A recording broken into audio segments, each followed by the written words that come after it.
بسم اللہ الرحمن الرحیم۔ السلام علیکم۔ سحری سے پہلے چند ٹپس آزمائیں اور روزے میں دن بھر پیاس کی شدت سے دور رہیں۔ جانیے یہ ٹپس آپ کے لیے کتنی کارآمد ہیں۔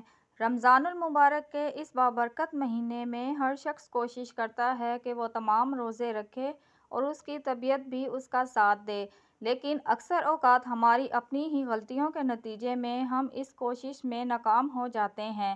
اس سال آپ اس کوشش میں ناکام نہ ہوں، اس کے لیے ہم لائے ہیں آپ کے لیے چند ایسی ٹپس جنہیں آزما کر آپ روزے میں بھی بھرپور ہائیڈریٹ اور چاق و چوبند رہیں گے۔ تو پھر دیر نہ کرتے ہوئے فوری خاص ٹپس جان لیں اور بنائیں اپنے روزے بے حد پرسکون اور آسان۔ روزے کی حالت میں ہائیڈریٹ رہنے کے چند ٹپس۔ سحری سے قبل پانی پینا۔ خود کو پانی کی کمی سے محفوظ رکھنے کے لیے کوشش کریں۔ سحری سے پہلے یعنی افطار کے بعد سے سحری تک کم از کم 2 لیٹر پانی پی لیں۔ ایک تحقیق کے مطابق 2 لیٹر پانی روزے میں آپ کو ہائیڈریٹ رکھ سکتا ہے۔ ہلکی اور صحت بخش سحری۔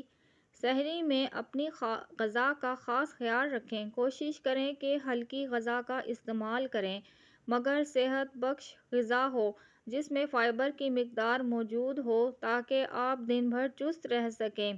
سحری میں بھی کھجور کھائیں۔ کھجور صرف افطار میں ہی نہیں بلکہ سحری میں ضروری ہے کیونکہ یہ آپ کو وٹامن فراہم کرتا ہے اور یہ آپ کے سیلز میں گلوکوز اسٹور کرتا ہے جس سے روزے کی حالت میں آپ کو گلوکوز کی کمی نہیں ہوتی، اور سحری و افطار میں کھجور کھانا سنت بھی ہے۔ جلدی سوئیں اور جلدی اٹھیں۔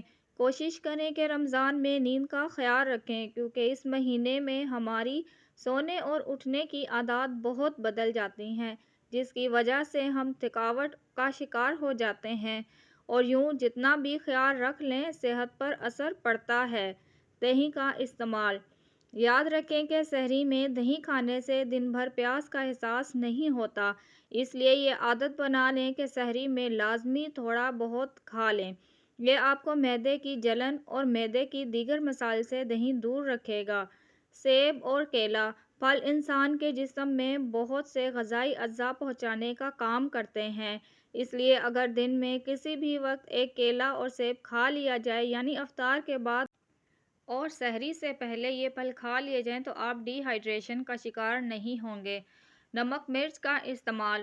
اگر آپ سحری میں زیادہ نمک اور مرچوں والی غذائیں کھائیں گے تو یاد رکھیں یہ پیاس کی شدت کو بڑھائیں گے کیونکہ نمک کا استعمال آپ کے جسم سے زیادہ پسینہ نکالنے کا سبب بنے گا، اور اس طرح جب جسم کا پانی کم ہوگا تو پیاس کی شدت بڑھتی جائے گی۔ یہی حال مرچوں کے زیادہ استعمال سے بھی ہو سکتا ہے۔ پانی والی غذا کا استعمال کریں۔